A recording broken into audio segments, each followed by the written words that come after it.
की जय।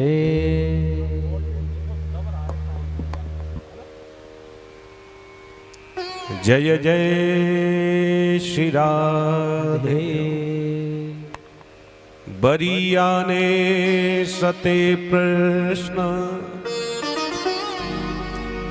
कृतो लोक हृतम नृपा आत्मवित संहिता पुंसा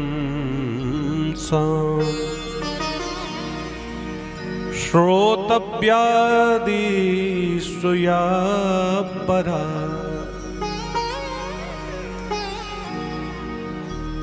परम मंगलमय परात्पर परम अखिलेश्वर अकारण करुण करुणा वर्णालय तड़ित विनिंदित पीताम्बरधारी भक्त वांछा कल्पतरु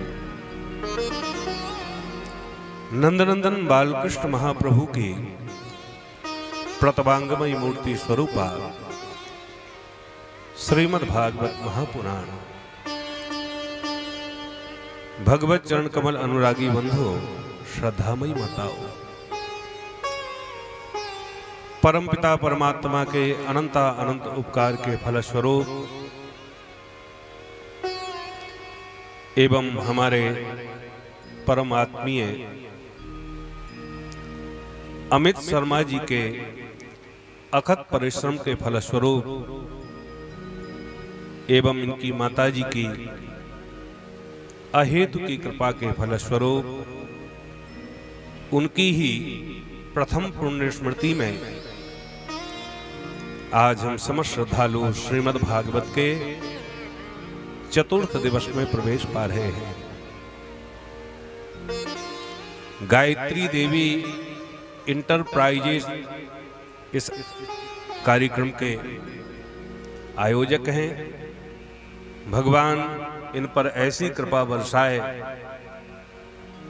कि निरंतर ऐसे ही कार्य इनके कर कमलों द्वारा संपादित होते रहे।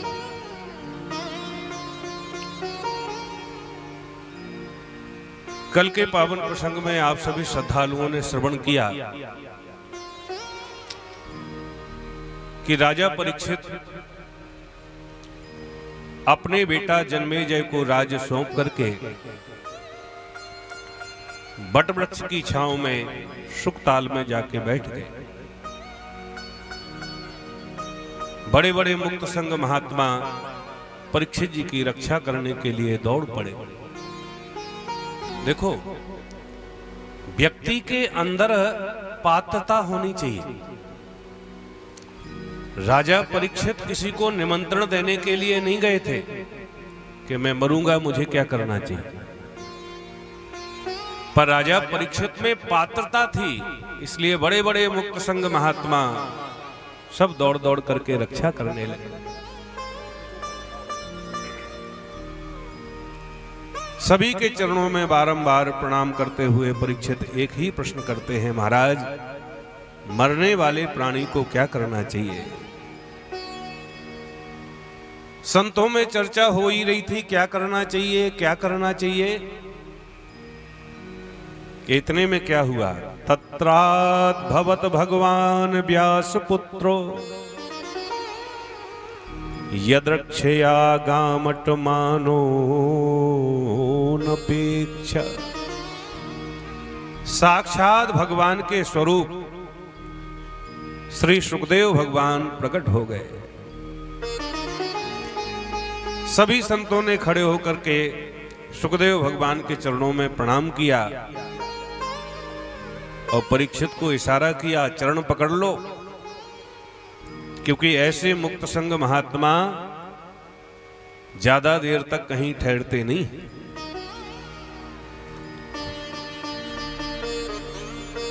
परीक्षित जी ने सुखदेव जी के चरणों में साष्टांग दंडवत प्रणाम किया और हाथ जोड़ करके वही प्रश्न कर दिया, महाराज, म्रियमाणम किम कर्तव्य?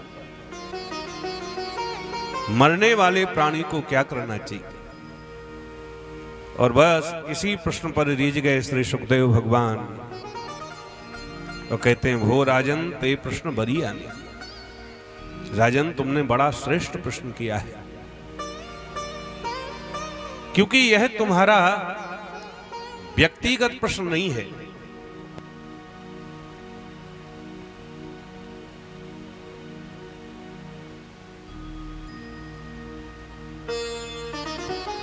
बोलो राधे राधे। श्री सुखदेव भगवान कहते हैं भो राजन ते प्रश्न बरी आने। राजा परीक्षित ने ये नहीं कहा मैं मरूंगा मुझे क्या करना चाहिए। प्रश्न क्या कर रहे हैं, मरने वाले प्राणी को क्या करना चाहिए। क्योंकि परीक्षित राजा है और राजा की दृष्टि सार्वभौम होनी चाहिए। बस इसी पर रीझ गए श्री सुखदेव भगवान और कहते हैं बरियाने सते प्रश्न क्रतो लोक हृतम नृप आत्मवित संविदा पुंसाम श्रोतव्यादि सुयपरा। भो राजन ते प्रश्न बरी आने। श्री सुखदेव भगवान कहते हैं राजन मृत्यु के भय से सर्वथा मुक्त रहने के लिए जीवन में 3 बातों को याद रखो। तस्मात् भारत सर्वात्मन भगवान ईश्वरो हरि श्रोतव्या कीर्तितव्यश्च स्मर्तव्या चेक्षता भयम्। मृत्यु कोई सर्वोपरि सत्ता नहीं है परीक्षित, क्योंकि मृत्यु के जो मालिक हैं जिनका नाम है मुकुंद, उनसे यदि तुमने अपना संबंध जोड़ लिया तो मृत्यु तुम्हारे लिए मंगल महोत्सव बन जाएगी। क्योंकि भगवान कहते हैं मद भयात बात बातोयम सूर्यस्तपत मद भयात वर्षत इंद्रो दहत अग्नि मृत्युश्चरत मद भयात। मेरे भय से इंद्र पानी बरसाता है, मेरे भय से सूर्य प्रकाश देता है और मेरे ही भय से मृत्यु मेरा काम करता है।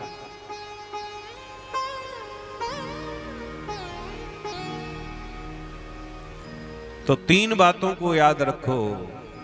पहली बात क्या है, श्रोतव्या। ज्यादा से ज्यादा भगवान के गुणानुवादों को श्रवण करना प्रारंभ कर दो, बातें करना बंद कर दो। श्रोतव्या, और सुनने को ना मिले तो कीर्तितव्यश्च, भगवान के ही नामों का कीर्तन करो। और कीर्तन दोनों प्रकार से होता है, गागा करके नाम का कीर्तन भी होता है और भगवान की कथा कीर्ति को गाना भी कीर्तन है। और कथा कहने सुनाने वाला कोई ना मिले तो एकांत में बैठ के स्मर्तव्य, भगवान के नामों का, भगवान की लीलाओं का स्मरण करो। यदि ऐसा करना तुमने प्रारंभ कर दिया तो मृत्यु तुम्हारा कुछ नहीं बिगाड़ सकती। क्योंकि राजन संसार में 2 ही बातें सत्य हैं, एक तो भगवान और दूसरे मृत्यु। पर हजारों लोगों को मरता हुआ देखने के बाद भी हम अपनी मौत के लिए आंख बंद करके बैठे। कैसे? जैसे जब बिल्ली को कबूतर देखता है तो डर के मारे आंख बंद कर लेता है और मन में सोचता है मैं काहे को डरूं, मुझे तो बिल्ली दिख ही नहीं रही। पर वो ये भूल जाता है कि तुझे बिल्ली भली ना दिखे, पर बिल्ली को तू तो दिख रहा है कि नहीं। पश्यन् न परिपश्यता, हम भले ही मौत को ना देखें पर मृत्यु तो हमें प्रतिपल देख रही है। इसलिए देखो, शुकदेव जी निरपेक्ष महात्मा हैं, इसलिए निर्भीकता से उत्तर दे दिया। कई डॉक्टर ऐसे होते हैं कि बीमार से बीमार व्यक्ति का हाथ पकड़े तो आधा रोग तो बातों से ही दूर कर देते। अरे इतनी कोई आपको बीमारी नहीं है, आप परेशान बिल्कुल मत होएं, केवल 2 दिन 3 दिन दवा खाएं, एकदम सही हो जाए। तो बीमार से बीमार आदमी को बातों में सही कर देते हैं। तो कई डॉक्टर ऐसे भी होते हैं कि अच्छे भले आदमी का हाथ पकड़े तो बातों बातों में ही चक्कर खा के गिर पड़े। अरे आपकी आंखें पीली पीली लग रही हैं, पीलिया हो सकता है, बोलो राधे राधे। पर सुखदेव जी तो निरपेक्ष महात्मा हैं, इसलिए निर्भीक होकर के उत्तर दे दिया। कहते चिंता न करो राजन, 7 दिन बाकी अभी,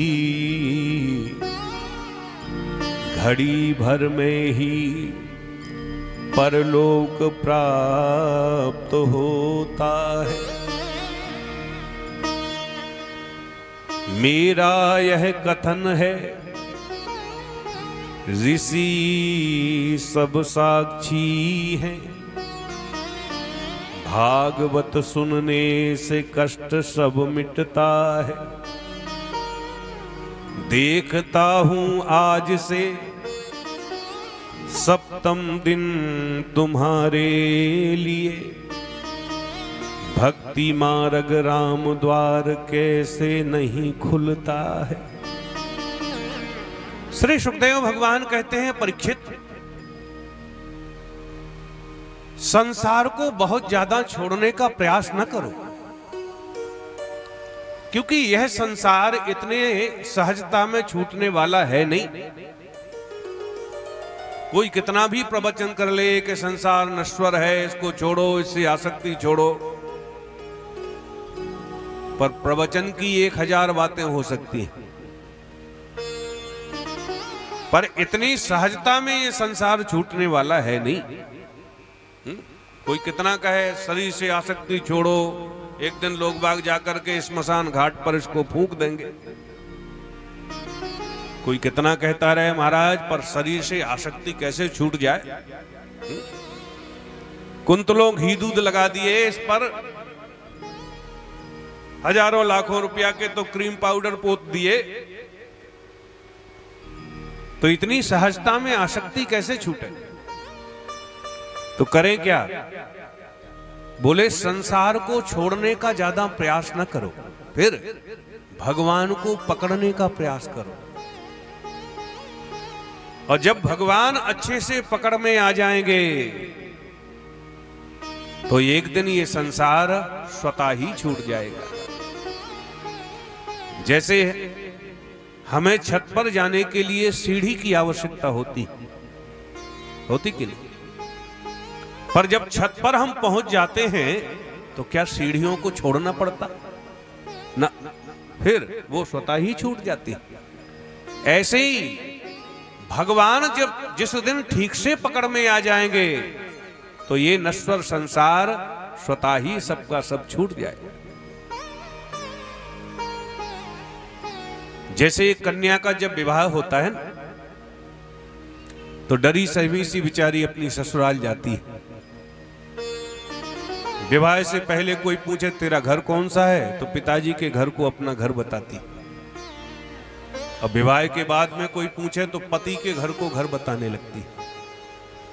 और विवाह होने के साथ ही तो महाराज कितने नाते रिश्तेदार बदल जाते हैं। चचिया ससुर, ममिया ससुर, फपुआ ससुर और ना जाने कितने ससुर। तो बेचारी डरी सहमी सी अपनी ससुराल जाती है।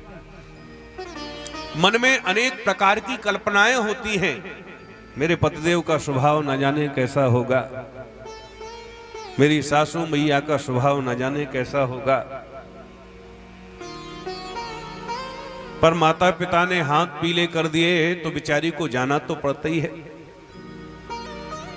पर ससुराल तो जाती है, पर बार बार उसको अपना मायका याद आता रहता है। कोई ना कोई बहाना खोजती है, पति से कहती है आपको तो पता है हमारी माताजी की तबीयत बहुत ज्यादा खराब रहती है, आप कहो तो देख आऊं। पति कहता हाँ हाँ देख आओ देवी जाओ। बहाना खोज करके मां को देखने के बहाने से मायके आ जाती है। 2-4 दिन तक मां के पास में रहती है, मायके में रहती है। इतने में पति फिर आ जाता है मोटरसाइकिल लेकर। जब पति लवाने के लिए आया तो फिर से जाना पड़ता है।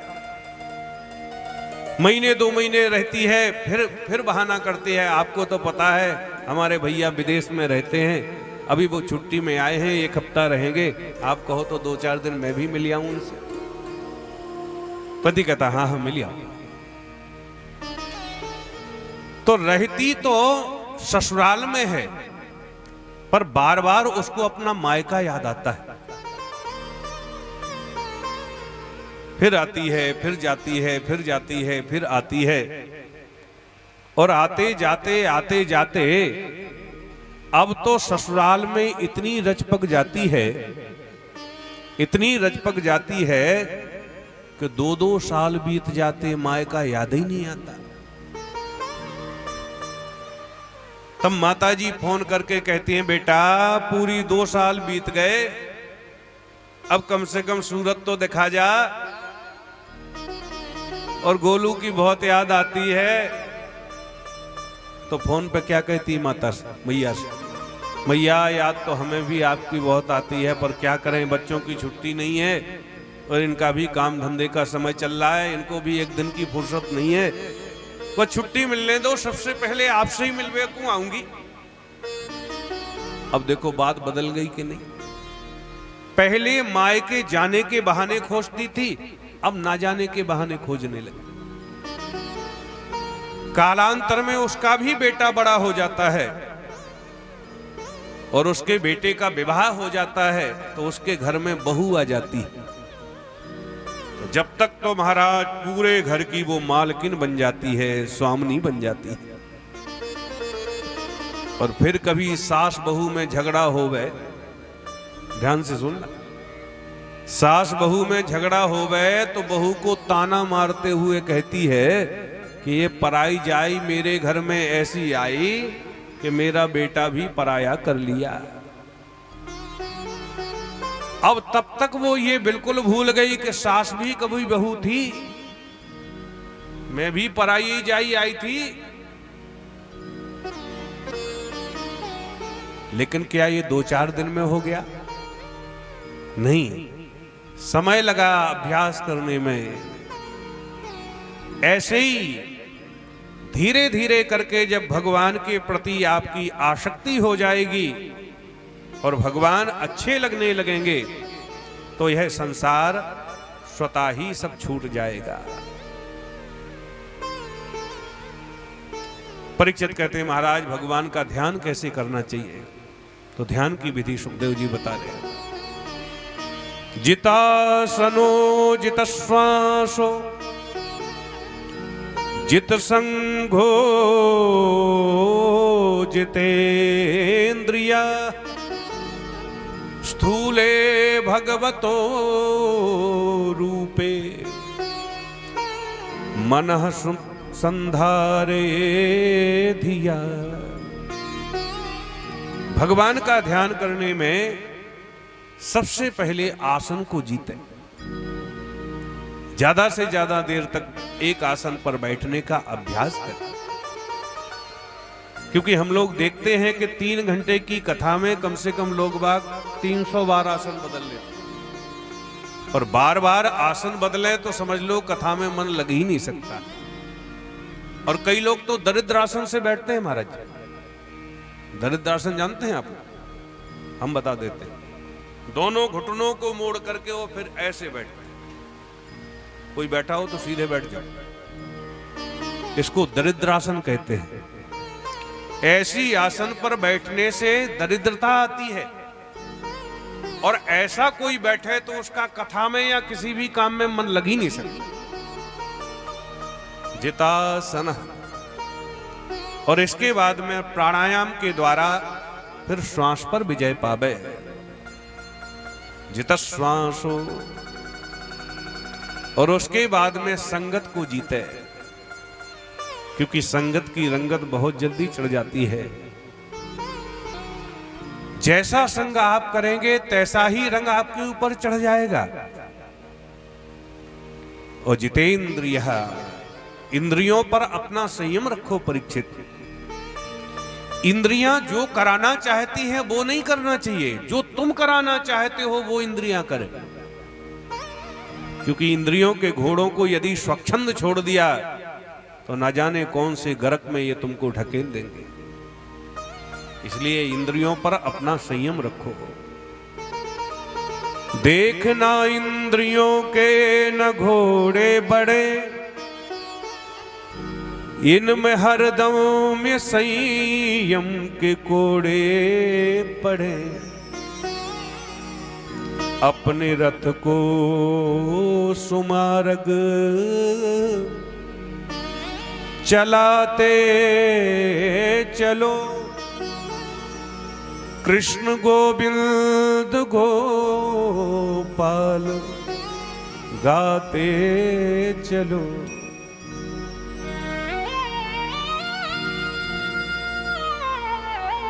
दुख में तड़फो नहीं, सुख में फूलो नहीं, प्राण जाए मगर नाम भूलो नहीं। मुरली बाले कुमल से रिझाते चलो,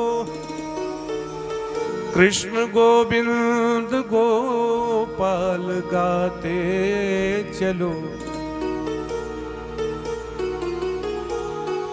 तो जितेंद्रिया बनो, और इसके बाद में भगवान का स्थूल रूप में दर्शन करो। स्थूल रूप का मतलब संसार में जहां तक जो कुछ दिखाई दे रहा है वो सब के सब भगवान ही हैं।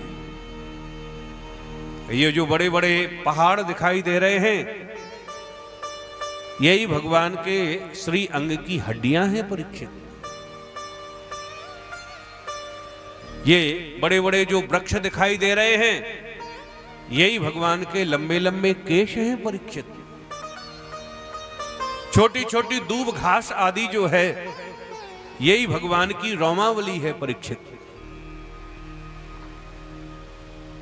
और जो ये गंगा यमुना प्रभृति सरजू नर्मदा कावेरी ताप्ती गंडकी आदि बड़ी बड़ी नदियां हैं यही भगवान के शरीर की नाड़ियां हैं। और जो ये रंग बिरंगी पक्षी है ना यही भगवान की चित्रकला है। बयांसी तत् व्याकरणम विचित्रम, ये बड़ा विचित्र चित्रकार है।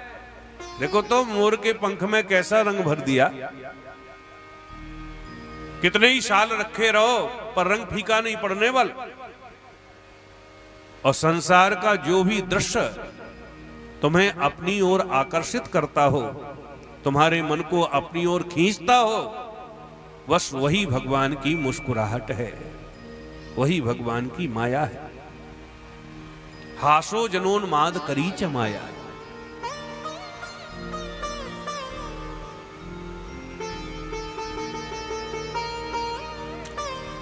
जीवन जीने के लिए परमात्मा ने सब कुछ तो दे दिया।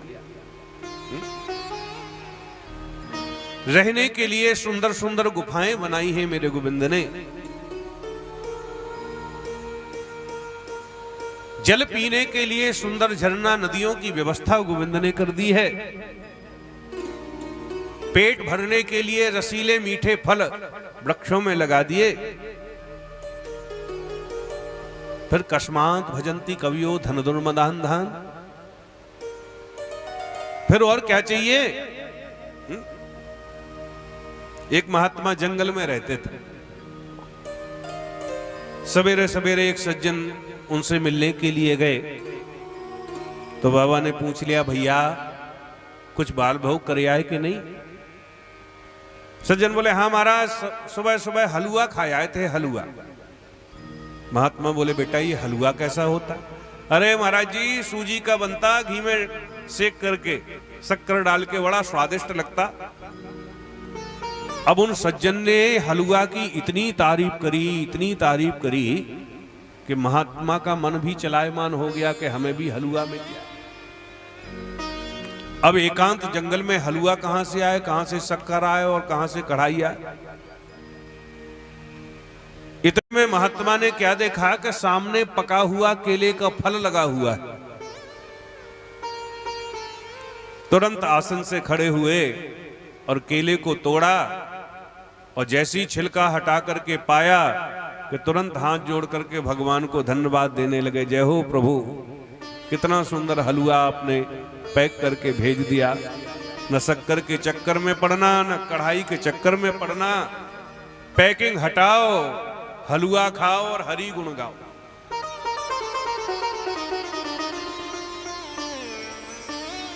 तो सारी व्यवस्था मेरे परमात्मा ने कर दी, पर हम संसारी जीवों की मानसिकता देखो।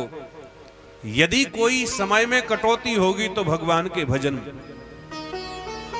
कहीं भी जाना हो तो सारे काम समय पर होंगे। हम माला लौट के कर लेंगे। जबकि संत महात्माओं ने नियम बनाया है कि जिस दिन भजन नहीं उस दिन भोजन नहीं। भजन और भोजन प्रायः दोनों शब्द समकक्षी है। भजन और भोजन, अंतर क्या है? अंतर यही है, भोजन में मात्रा है, भजन में मात्रा नहीं। अर्थ बड़ा स्पष्ट है। क्या अर्थ है? भोजन हमेशा मात्रा से करना चाहिए और भजन बगैर मात्रा के करना चाहिए। बोलो राधे राधे। सद्यो मुक्ति क्रम मुक्ति के बारे में बताया है। किस कामना से कौन से देवता की आराधना करना चाहिए उसका विस्तार से वर्णन किया है। सुंदर रूपवान बनना चाहते हो तो गंधर्वों की उपासना करो। जो कन्याएं सुंदर वर चाहती हैं वो कात्यायनी मैया की उपासना करें। कात्यायनी मैया की उपासना करने से भगवान के समान वर की प्राप्ति होती है। जो किसान लोग अन्न चाहते हैं, अन्न की कामना रखते हैं, वो अदिति मैया की उपासना करें। अदिति मैया की उपासना करने से धन धान्य भर जाता है, धान्य से घर भर जाते हैं। जो बच्चे विद्या की कामना करते हैं, विद्यावान बनना चाहते हैं, वो भूत भागवत भगवान शंभु की आराधना करें। विद्या कामस्तु गिरिशम। बोलो राधे राधे। और जो कुछ नहीं चाहते हैं तो वो श्री हरि नारायण की उपासना करें। तो नारायण की उपासना करने से कुछ नहीं मिलेगा क्या? नहीं, ऐसी बात नहीं। फिर आपके मन में जो कामना होगी लौकिक पदार्थों की, वो नारायण देने में समर्थवान है। और जो पारलौकिक मोक्ष आदि की कामना आप सोच भी नहीं सकते, वह भी देने में मेरे परमात्मा समर्थवान है। अकामा सर्व कामो बा मोक्ष कामा रुदारधि तीव्रेण भक्ति योगेन यजित पुरुषा परम। तो लौकिक कामनाएं हैं तो भी भगवान दे देते हैं, और पारलौकिक जो मोक्ष आदि की कामना है, नारायण का ध्यान करने से वह भी प्राप्ति हो जाती है। अब परीक्षित ने सृष्टि विषयक प्रश्न किया। अब देखो भाई, कल तक तो शताब्दी में यात्रा करना पड़ रही थी, पर आज चौथा दिन है और चतुर्थे कृष्ण जन्मनी। चौथे दिन भगवान श्री कृष्ण का जन्म होना चाहिए। तो गुब्बारे चारों तरफ लग गए हैं और अभी कथा बहुत पीछे चल रही है, तो अब थोड़ी छलांग लगाना पड़ेगा। परीक्षित ने जब सृष्टि विषयक प्रश्न किया है तो श्री शुकदेव भगवान कहते हैं, परीक्षित, भगवान की नाभि से कमल उत्पन्न होता है, कमल से ब्रह्मा बाबा का प्रादुर्भाव हुआ, तो कमल की नाल से ब्रह्मा जी बाहर निकले तो क्या देखा, चारों तरफ जल ही जल दिखाई देवे। जल की लहरें आपस में टकराई तो आपस में टकराने से दो शब्द सुनाई दिए, ता और पा। जल जब आपस में टकराता है तो तप तप तप तप की आवाज आती। ब्रह्मा जी समझ गए और पुनः कमल की नाल में घुस करके ब्रह्मा जी ने 36,000 वर्ष तक तपस्या करी। और अब की बार पुनः ब्रह्मा जी जब निकले तो चारों दिशाओं में देखने की इच्छा प्रकट हुई ब्रह्मा जी की। तो ब्रह्मा जी के 4 मुंह प्रकट हो गए, चतुरानन ब्रह्मा हो गए। और अब ब्रह्मा जी को सृष्टि करने की सनक सवार हुई। तो पहले ब्रह्मा जी ने मानसिक सृष्टि करना प्रारंभ कर दिया। सबसे पहले ब्रह्मा जी ने सनत कुमारों को जन्म दिया, सनक, सनंदन, सनातन, सनत कुमार। करो भैया सृष्टि। चारों हाथ जोड़ करके बोले, पिताजी हम संसार के चक्कर में नहीं पड़ने वाले, हम तो बाबा जी बनकर के भजन करेंगे। ब्रह्मा जी को बड़ा क्रोध आया कि हमारी प्रथम संतान हमारी बात नहीं मान रही। तो ब्रह्मा जी का क्रोध ही उनकी भ्रकुटी का भेदन करके भूत भावन भगवान शंकर के रूप में प्रकट हो गया। बोलो शंकर भगवान की। धकुटी से प्रकट होके भोले बाबा बड़ी जोर जोर से रोने लगे। तो भोले बाबा का एक नाम पड़ गया रुद्र। करो सृष्टि। भोले बाबा ने सृष्टि करना प्रारंभ कर दिया। भूत, प्रेत, पिशाच, डाकनी, पिशाचनी, सांप, बिच्छी, ततैया, यही सब बनाने लगे। ब्रह्मा जी ने देखा, बोले बस करो भैया, इतना ही काफी है। और अब की बार ब्रह्मा जी ने 10 ऋषियों को जन्म दिया। मरीचि, अत्रि, अंग्रह, पुलस्त, पुलह, क्रतु, भृगु, वशिष्ठ, दक्ष और देवर्षि नारद। और वामांग से शतरूपा महारानी को जन्म दिया और दाएं अंग से मनु महाराज को जन्म दिया। और मनु महाराज से मानवीय सृष्टि प्रारंभ हुई। इसलिए हम सब मनु संतान होने के कारण मानव कहलाते हैं। कोई हमसे पूछे हम मानव क्यों कहलाते हैं? क्योंकि हम मनु महाराज की संतान हैं, इसलिए हम सब मानव कहलाते हैं। बोलो राधे राधे। और मनु महाराज के यहां 3 कन्याओं ने जन्म लिया और 2 बेटाओं ने जन्म लिया।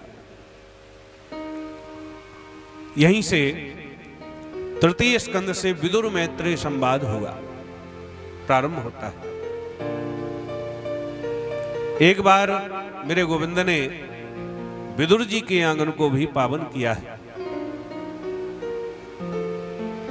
श्री विदुर जी महाराज दुर्योधन के यहां मंत्री पद पर रहते हैं। एकांत पाकर के एक दिन विदुर जी ने धृतराष्ट्र को समझाया, भैया तुम्हारा जो ये बेटा दुर्योधन है ना, ये महान दुष्ट है। और देखो भाई, नीति यह कहती है कि यदि एक के त्यागने पर सारी समाज की रक्षा हो रही हो तो उसको त्याग देना चाहिए।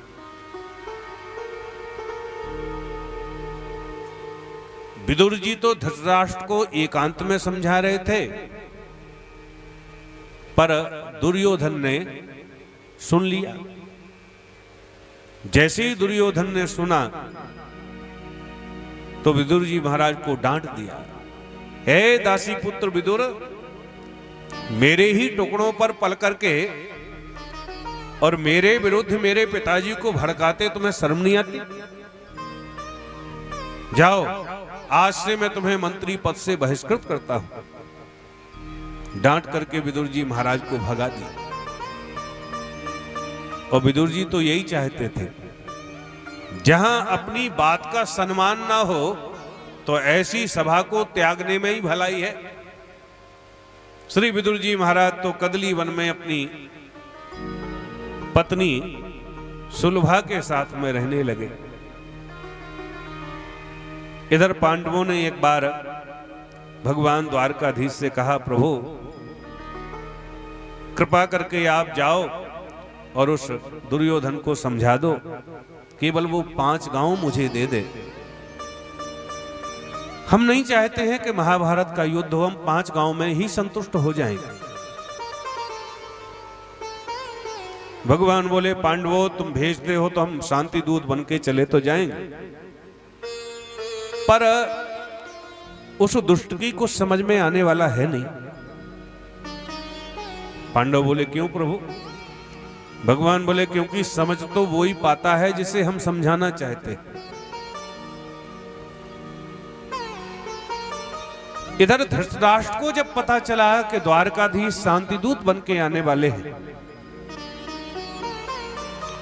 तो दुर्योधन को समझाया, सुनो द्वारकाधीश प्रभु शांति दूत बनकर के आ रहे हैं, और याद रखना जैसे भी हो द्वारकाधीश प्रभु को अपने पक्ष में करने की कोशिश करना, और यदि द्वारकाधीश को तूने अपने पक्ष में कर लिया तो महाभारत का युद्ध तुझे कोई पराजित नहीं कर सकता है। फिर क्या था, चारों तरफ महाराज हस्तिनापुरी को दुल्हन की भांति सजवा दिया गया द्वारकाधीश के स्वागत। चारों तरफ बंदरबार लगवा दिए गए, सुंदर स्वागत के दरवाजे बनवा दिए गए। विदुरानी से विदुर जी बोले, देवी हमने सुना है यार द्वारकाधीश द्वारका से पधार रहे। अरे भले ही दुर्योधन ने मुझे सभा से निकाल दिया, पर अपने गोविंद का दूर से दर्शन तो कर ही सकते। सो विदुर और विदुरानी एक दूर टीला पर जाकर के खड़े हो। इधर भगवान का रथ हस्तिनापुरी में प्रविष्ट हुआ तो दुर्योधन के सेवकों ने चारों तरफ से घेर लिया। चारों तरफ से जय जयकार होने लगी द्वारकाधीश की, द्वारकाधीश की। विदुर और विदुरानी दूर टीला पर खड़े खड़े भगवान की आभा प्रभा शोभा का अपने नयन प्यालों से दर्शन करके निहाल हो रहे थे। पर भगवान तो अंतरात्मदक हैं। मेरे गोविंद हर एक व्यक्ति के मनोगत भावों को समझते हैं। भगवान दूर से ही हाथ हिला करके बोले, चाचा जी राम राम। श्री विदुर जी महाराज को तो अपने नेत्रों पर विश्वास ना हो गए कि इतनी भरी सभा में मेरे तरफ हाथ हिला करके मेरी कुशलक्षेम लेंगे द्वारकाधीश। इतने में थोड़ी देर में भगवान फिर से हाथ हिला करके बोले, चाची जी राम राम, और घर में सब कुशलता तो है। अब तो विदुर और विदुरानी भगवान के प्रेम में नाचने लगे। हरि देवी देखा तूने, मेरे द्वारकाधीश प्रभु मेरे तरफ हाथ हिलाकर मेरी कुशलक्षेम ले रहे थे। कुछ भी हो जाए, आज ही तो महाभारत के युद्ध का परिणाम घोषित होना है। मैं छद्मवेश धारण करके द्वारकाधीश प्रभु की वाणी को सुनने के लिए अवश्य जाऊंगा। इधर भगवान का रथ जैसे ही दुर्योधन के भवनों की ओर बढ़ा कि दुर्योधन ने भव्य राजसी वैभव के साथ में द्वारकाधीश प्रभु का स्वागत किया। पधारो पधारो प्रभु, हस्तिनापुर में आपका स्वागत है। अपने निज सिंहासन पर बैठाला, बड़ी सुंदर माला गोविंद के कंठ में धारित कराई। स्वर्ण थाली में आरती सजा करके द्वारकाधीश प्रभु की आरती दुर्योधन ने उतारी। भगवान बैठते ही बोले, भैया दुर्योधन, हमारे पांडवों ने आपके पास में हमें शांति दूत बना करके भेजा है। पांडव चाहते हैं कि केवल उन्हें तुम 5 गांव दे दो, 5 गांव में ही वह संतुष्ट हो जाएंगे। वो नहीं चाहते कि महाभारत का युद्ध करना पड़े। बस इतना कहते तो दुर्योधन तमक पड़ा। ए द्वारकाधीश, तुम 5 गांव की बात करते हो? शूचाग्रे नैव दास्यामि विना युद्धेन केशवा। तुम 5 गांव की बात करते हो, सुई के नोक के बराबर भूमि भी उन पांडवों को मैं बिना युद्ध के नहीं दे सकता। जो दुर्योधन तमका कि द्वारकाधीश भी तमक पड़े। ए दुष्ट दुर्योधन, तो महाभारत के युद्ध को तू दादा दादी की कहानी समझता है क्या? महाभारत के परिणाम के लिए तैयार हो जा। हजारों माताएं विधवा हो जाएंगी, कितनी बहनों के भाई उनसे बिछुड़ जाएंगे, अरे लहू की नदियां बह जाएंगी। तू समझता क्या है महाभारत को? जो द्वारकाधीश प्रभु बिगड़े कि धृतराष्ट्र ने धीरे से दुर्योधन का पैर दबाया और बोले, क्यों रे, आते ही तुमने द्वारकाधीश का माथा गर्म कर दिया? अरे मैंने कहा था कैसे भी हो द्वारकाधीश को अपने पक्ष में करने की कोशिश करना, और तूने तो आते ही उनकी खोपड़ी गर्म कर दी।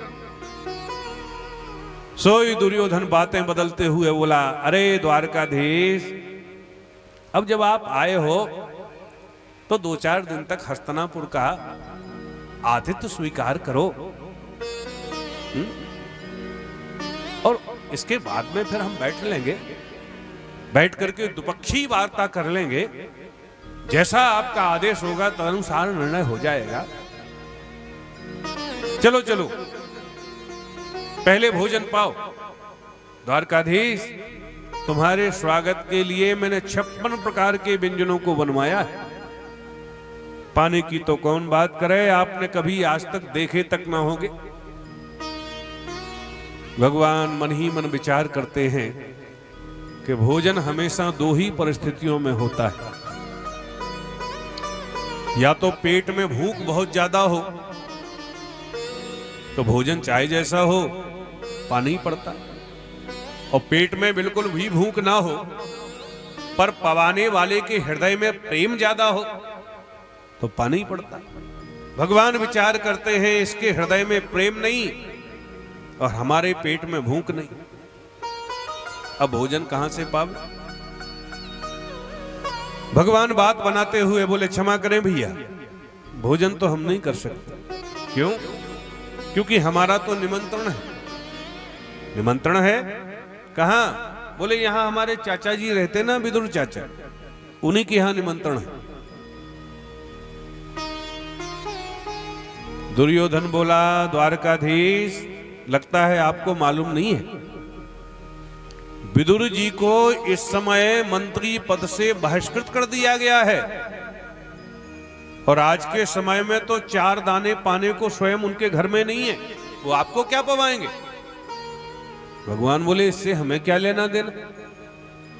जब उन्होंने हमारा निमंत्रण किया है तो वो व्यवस्था करेंगे, वो जाने, उनका काम जाने।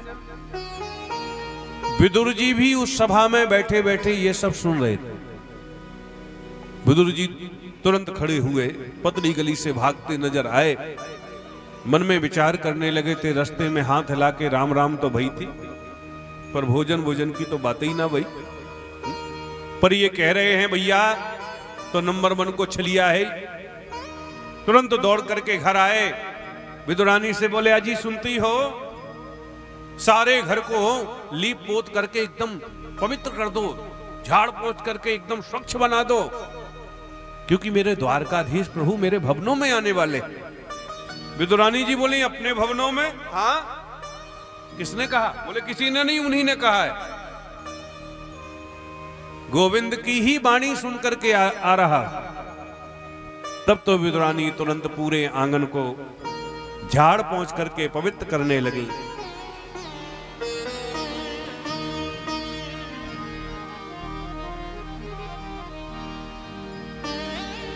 विदुर जी बोले, देवी, गोविंद को पवाने के लिए कुछ बाजार से हम सामग्री तो लाएं, क्योंकि घर में तो कुछ है ही नहीं। श्री विदुर जी महाराज भागे बाजार से कुछ प्रसाद खरीदने के लिए, और इधर जब तक तो श्री विदुरानी जी ने पूरे आंगन को गैया के गोबर से लीप पोत करके एकदम पवित्र कर दिया, स्वच्छ कर दिया। मन में विचार किया मेरे द्वारकाधीश प्रभु आने ही वाले होंगे, तो अब स्नान और कर लूं जल्दी से। सो स्नानागार में स्नान करने के लिए विदुरानी जैसे ही प्रविष्ट हुई,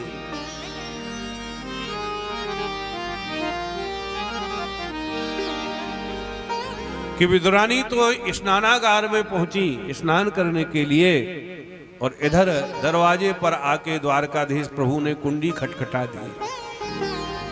चाचा जी घर में हो कि ना आए? चाची जी घर में हो कि ना आए? विदुरानी को तो अपने कानों पर विश्वास न हो। लगता है आज सुबह से उन्हीं का चिंतन कर रही हूं, सो मेरे मन की भ्रांति है, क्योंकि इतने जल्दी थोड़ी आ जाएंगे। और इधर भगवान दरवाजे पर खड़े खड़े कुंदी बजा रहे। बोलो राधे। अरे विदुर जी के द्वार पाहुना बन के आए, विदुर जी के द्वार पाहुना बन के आए, विदुर जी के द्वार पाहुना बन के आए, के द्वार पाहुना बन के आए। विदुर जी के द्वारे विदुरानी के द्वारे, विदुर जी के द्वार विदुरानी के द्वारे, ओ विदुर जी के द्वारे विदुरानी के द्वार पाहुना बन के आए, विदुर जी के द्वार पाहुना बन के आए, विदुर जी के द्वार पाहुना बन के आए, विदुर जी के द्वार पाहुना बन के आए। भगवान दरवाजे पर खड़े खड़े कुंदी बजा रहे कि काकी अरी काकी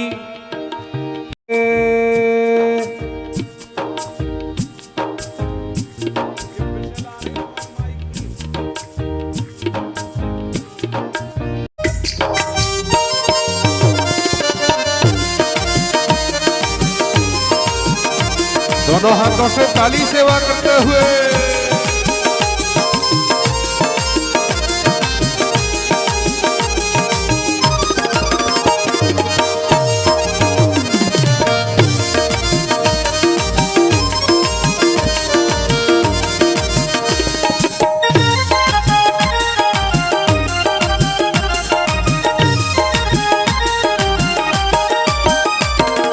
विदुर जी के द्वारे विदुरानी के द्वारे, विदुर जी के द्वारे विदुरानी जी के द्वारे, विदुर जी के द्वारे विदुरानी के द्वारे, विदुर जी के द्वारे विदुरानी जी के द्वारे, विदुर जी के द्वारे विदुरानी के द्वार पाहुना बन के द्वार पाहुना बन के आए, ओ विदुर जी के द्वार पाहुना बन के आए, विदुर जी के द्वार पाहुना बन के आए, पाहुना बन के आए, बन के आए, पाहुना बन के आए, पाहुना बन के आए, पाहुना बन के आए, पाहुना बन के आए। भगवान कहते हैं चाचा जी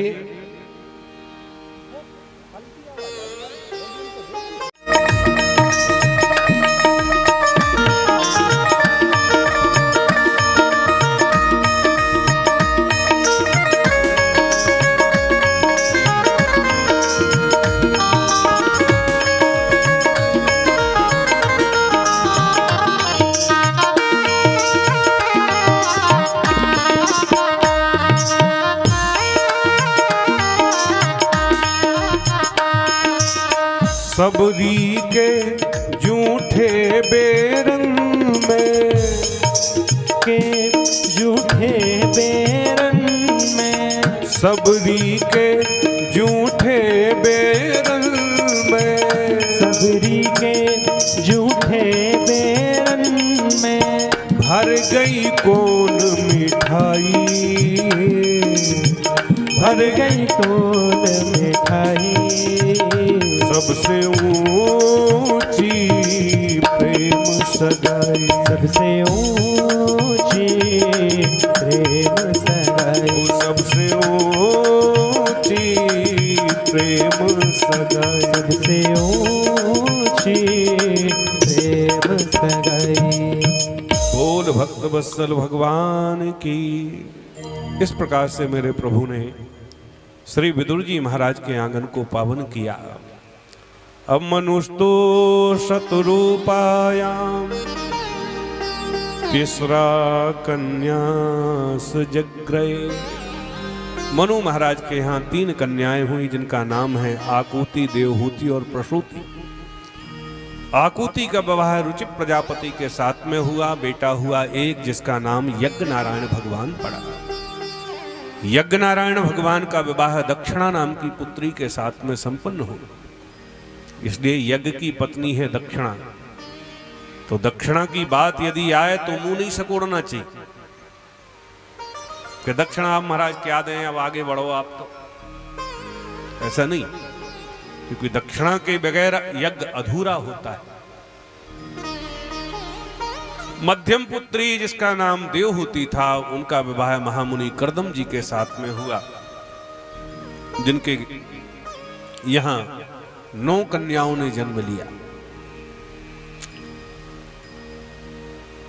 कर्दम महामुनि की 9 कन्याओं का विवाह ब्रह्मा जी महाराज के मानसिक 9 पुत्रों के साथ में संपन्न हुआ। कामक विमान में कर्दम जी ने देवहूति जी के साथ में खूब परिभ्रमण किया। 10वें नंबर की संतान के रूप में साक्षात कपिल भगवान का अवतार हुआ। कपिल भगवान ने अपनी मां देवहूति को सांख्य शास्त्र का उपदेश दिया।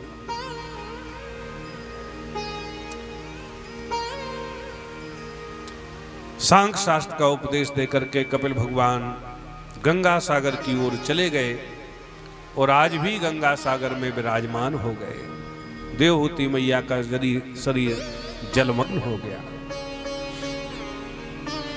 सबसे छोटी बिटिया जिसका नाम था प्रसूति, जिनका विवाह दक्ष प्रजापति के साथ में हुआ, जिनके घर में 16 बेटियों ने जन्म लिया, जिनमें से 13 बेटियां तो धर्म को ब्याही गई। धर्म की मूर्तिमान नाम की कन्या से नरनारायण भगवान का प्रादुर्भाव हुआ, जो आज भी बद्री विशाल में विराजमान।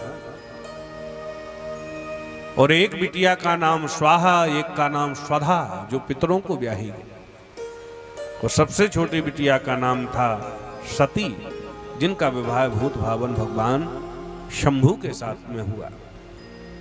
परीक्षित ने प्रश्न किया, महाराज सती जी का कोई वंश नहीं चला और इनको अपने पिताजी के यज्ञ में जाके प्राण त्यागना पड़े? तब श्री सुखदेव भगवान वर्णन करते हैं कि राजन, एक बार दक्ष को प्रजापति का पद मिल गया तो प्रभुता पाए काय मद नाही। पद आवे और मद ना आए। पद के आते ही मद तो पहले ही खोपड़ी पर बैठ जाता है। इसलिए तो हनुमान जी महाराज ने कोई पद नहीं लिया। भगवान श्री राम जब राजा बने तो बोले, हनुमान तुमने हमारी सेवा तो बहुत करी, पर मैं तुम्हें कोई पद नहीं दे पाए। विभीषण मेरी शरण में आया तो मैंने उसे लंका का राजा बना दिया, लंका का पद दिया। सुग्रीव शरण में आया तो उसे किष्किंधा का राजा बना दिया, पर तुम्हें मैं कोई पद नहीं दे सका। श्री हनुमान जी महाराज हाथ जोड़ करके बोले, प्रभु बड़ी कृपा करी आप, जो मुझे कोई पद नहीं दी। क्योंकि यदि मुझे पद दे देते तो पद कोई छोड़ना नहीं चाहता है, और एक दिन पद ही उसको छोड़ के चला जाता है। और पद जब छोड़ के चला जाता तो नाम के आगे भूत लग जाता है। भूतपूर्व विधायक, भूतपूर्व चेयरमैन, भूतपूर्व पार्षद, और मेरे पास से भी जब पद चला जाता तो मेरे नाम के आगे भी भूत लग जाता। और हनुमान जी बोले प्रभु यदि मेरे नाम के आगे भूत लगता तो तुलसीदास जी की तो चौपाई ही झूठी हो जाती कि भूत पिशाच निकट नहीं आप, इसलिए बड़ी कृपा करी जो आपने मुझे पद नहीं दी। रही बात प्रभु पद की, तो विभीषण को आपने एक पद दिया लंका का, सुग्रीव जी को आपने एक पद दिया किष्किंधा का, और हनुमान जी ने दोनों भगवान के चरण उठा करके अपने सिर पर रख लिए और हाथ जोड़ करके बोले प्रभु धन्य तो आपका भक्त ये हनुमान है जिसको एक नहीं आपके दो दो पद मिले हुए, दो दो पद मिले हुए। दक्ष प्रजापति का भी स्वागत किया समस्त देवी देवताओं ने। श्री हरि नारायण भूत भावन भगवान शंकर ब्रह्मा सब उस सभा में उपस्थित थे।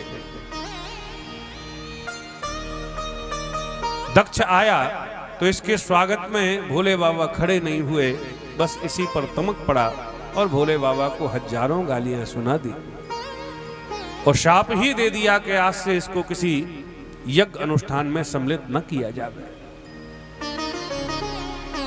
कालांतर में अनेक यज्ञ किए, पर अब की बार कनखल में बृहस्पति समम नाम का यज्ञ किया।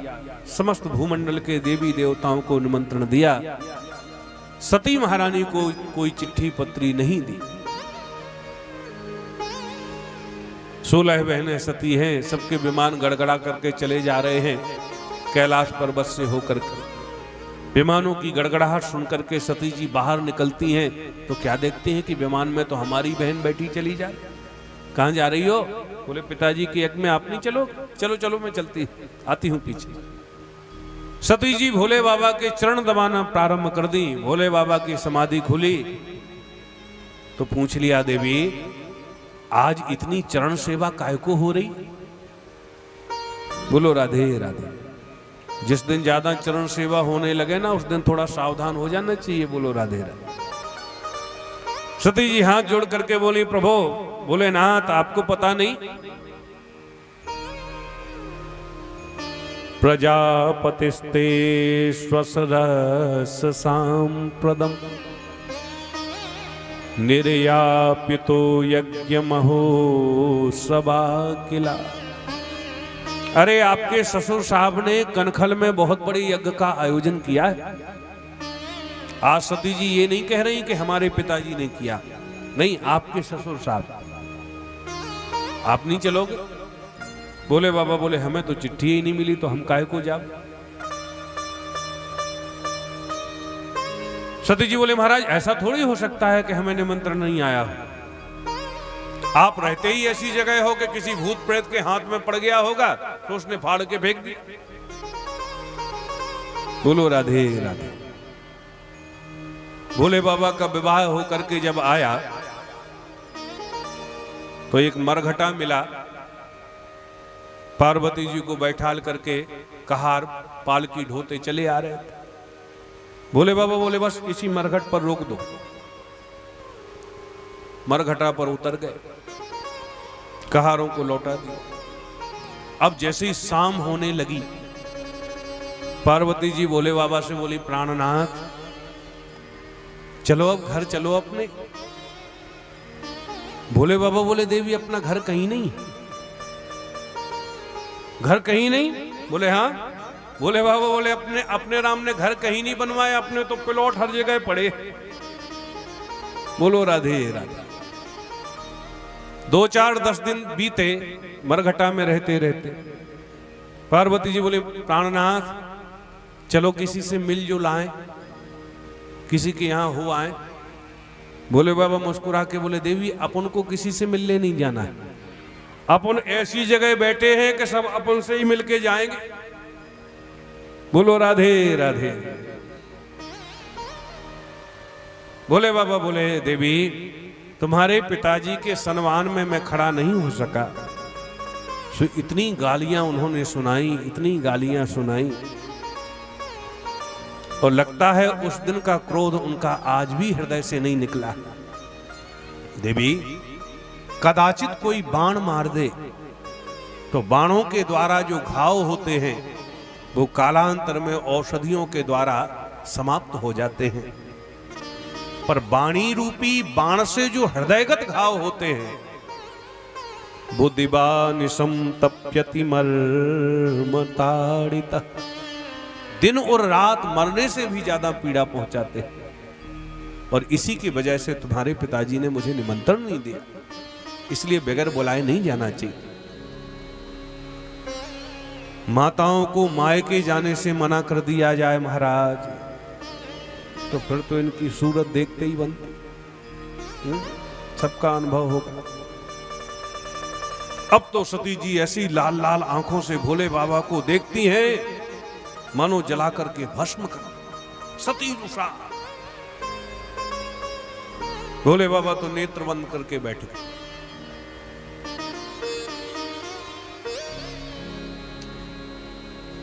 सती जी को पिताजी का प्रेम उमड़ता है तो निकल देती, तो मैं जा रही हूं, आप जाओ चाहे ना जाओ। जैसी सती बाहर निकलती हैं कि भोले बाबा नेत्र खोल करके देखने लगते, क्या सचमुच चलेंगे? 2-4 कदम आगे बढ़ती हैं, मन में विचार आता, अरे 2-4-10 दिन तक पिताजी के घर रह लेंगी, फिर जीवन भर तो इन्हीं के साथ रहना। सो लौट करके फिर से आ जाती हैं, और जैसे ही सती जी लौटती है, सोई भोले बाबा नेत्र बंद करके फिर बैठ जाते हैं।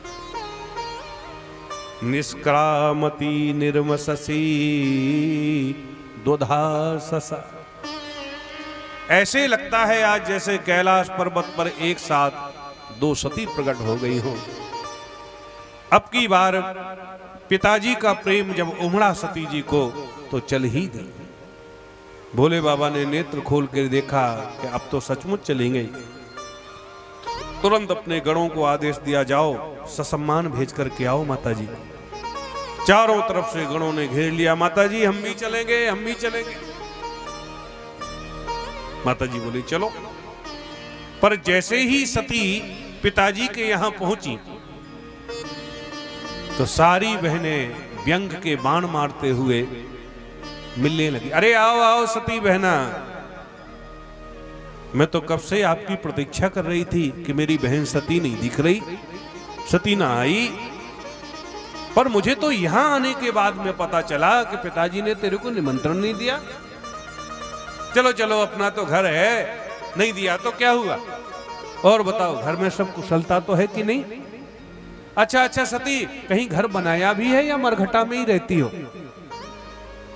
और बताओ जीजाजी कपड़े अपड़े पहनने लगे या नंग धड़ंगे ही घूमते? तब चित चढ़े जो शंकर कहू। अब सती जी को वो व्यंग के वचन बाणों की तरह चुभने लगे।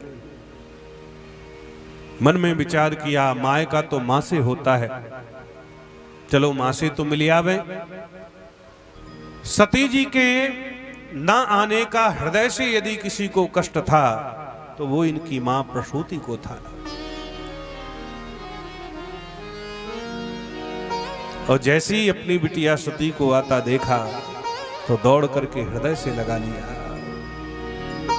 सादर भले मिली एक माता, सादर मिली एक माता, सादर भले मिली एक माता, सादर भले मिली एक माता। भगनी मिली बहुत मुस्काता, भगनी मिली बहुत मुस्काता, सादर भले मिली एक माता। भगनी मिली बहुत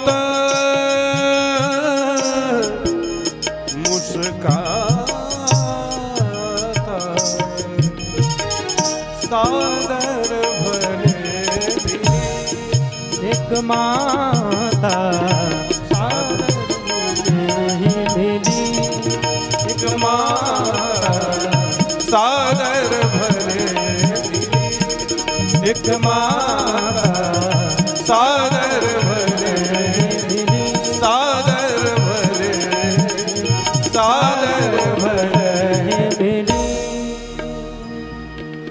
तुरंत प्रसूति ने अपने हृदय से लगा लिया।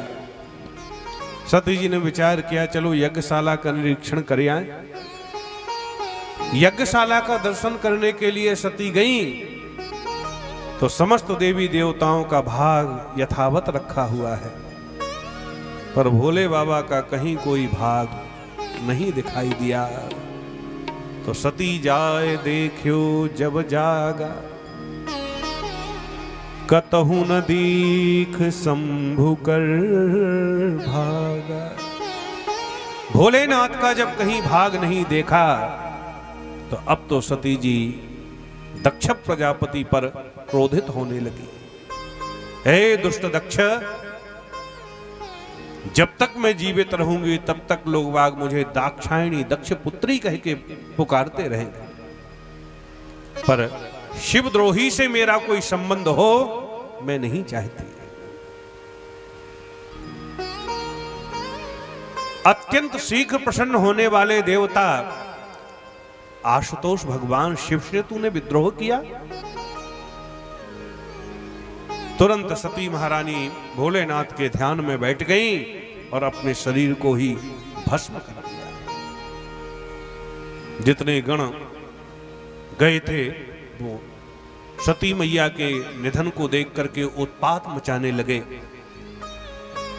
तो भृगु महाराज ने रक्षोहण मंत्र के द्वारा दक्ष महाराज की रक्षा करी। नारद जी के द्वारा भोले बाबा को जब समाचार मिला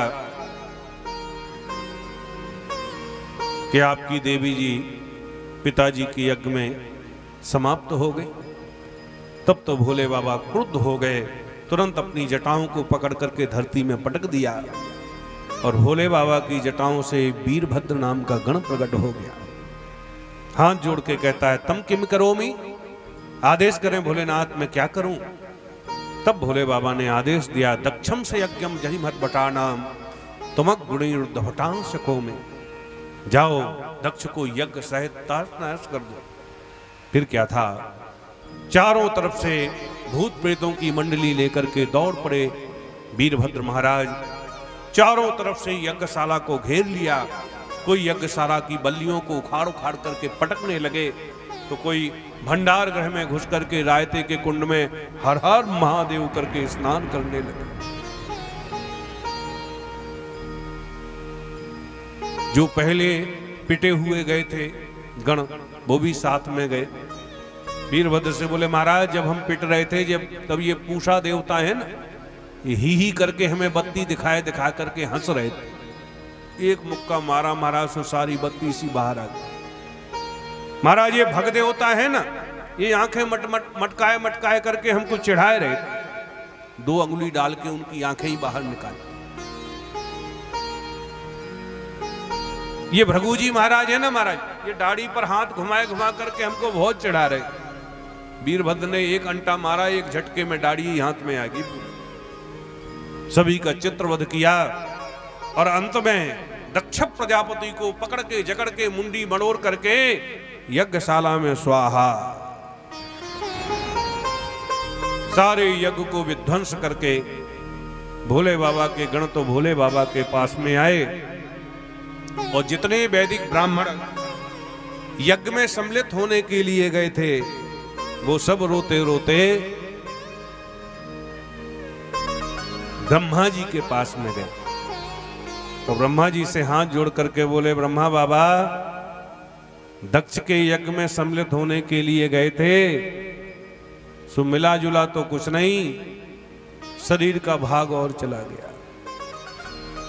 ब्रह्मा जी बोले, भाई उसके यज्ञ में जब हम नहीं गए थे, श्री हरि नारायण नहीं गए थे, भूत भावन भगवान शंकर नहीं गए थे, तो तुम काहे को गए। सारे देवता कान पकड़ करके बोले, महाराज अब खाई सो खाई, आगे खाएं तो राम दुहाई, पर अब तो कुछ करो। ब्रह्मा जी बोले, चलो अब हम क्या करेंगे, जो करेंगे सो भोले बाबा ही करेंगे। बोलो राधे राधे। 2 सज्जन जंगल में चले जा रहे थे। एक बोले, क्यों भैया, रास्ता में यदि शेर मिल जाएगा तो हम क्या करेंगे। दूसरे बोले, हम क्या करेंगे, जो करेगा सो शेर ही करेगा। बोलो राधे राधे। सारे गणों को, ब्राह्मणों को साथ में लेकर के ब्रह्मा जी भोले बाबा के पास में पहुंचे। भोलेनाथ बटवृक्ष की छांव में बैठे हुए थे, पर जैसे ही ब्रह्मा बाबा को आता हुआ देखा तो तुरंत खड़े होकर के ब्रह्मा जी के चरणों में भोले बाबा ने प्रणाम किया, क्योंकि रिश्ते में भोले बाबा के पिताजी लगते हैं ब्रह्मा जी। तुरंत ब्रह्मा जी ने इशारा दिया समस्त देवताओं को, चले आओ। भोले बाबा का माथा इस समय ठंडा। सारे देवता आए और भोले बाबा के चरणों में प्रणाम किया। ब्रह्मा जी बोले, भोलेनाथ ये सब के सब तुम्हारी ससुराल के मारे हैं। आपकी ससुराल में गए थे यज्ञ में भाग लेने के लिए, तो भाग तो कुछ नहीं मिला, शरीर का और भाग चला गया। सब देवता भोले बाबा की स्तुति करने लगे। आप भी स्तुति कर लीजिएगा। कर्पूर गौरम गौरम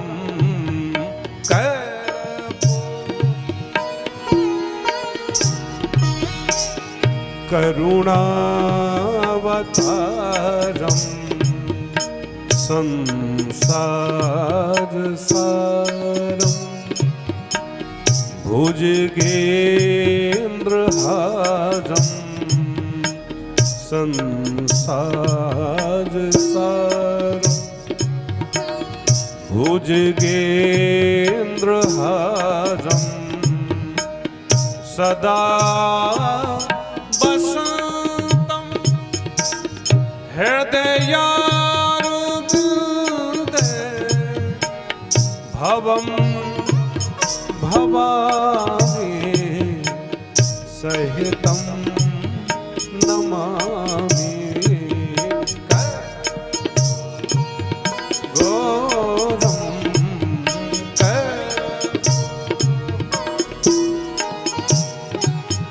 कर्पूर गौरम करुणावतारम संसार सारम भुजगेन्द्रहारम सदा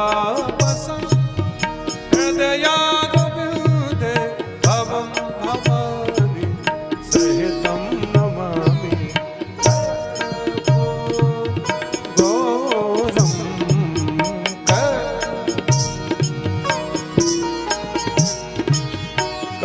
कर्पू गौरम गौरम करुणा करुणावतारम अवतारम संसार संसार सारम सार भुजगेन्द्रहारम हारम कर्पू गौरम गौरम गौरम गौरम